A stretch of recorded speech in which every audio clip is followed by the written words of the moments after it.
এটা হায়ারের heavy duty machine 1.6 ton. এটার problem হচ্ছে ওই ফাঁকটাতে আর এই ফাঁকটাতে হাওয়া বেরোচ্ছে ঠিকঠাক, কিন্তু মাঝের ফাঁকে হাওয়া বেরোচ্ছে না ঠিকঠাক। এটা সম্ভবত চোকিং প্রবলেম হতে পারে, ফিল্টারগুলো আর কুলিং কয়েল জাম হয়ে থাকবে। হ্যাঁ, পুরো জ্যাম আছে, ফিল্টারগুলো একদম পুরো জাম হয়ে আছে। এগুলো পরিষ্কার করে দিলে আশা করছি প্রবলেম সলভ হয়ে যাবে। আশা করছি কি 100% সলভ হয়ে যাবে, কারণ কুলিং কয়েল খুব একটা নোংরা নেই, নোংরা আছে বেশ। তো করে চাল দেখাচ্ছি।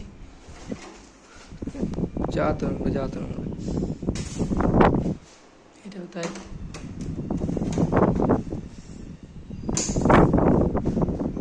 এটাই চলে আসছে হাওয়া।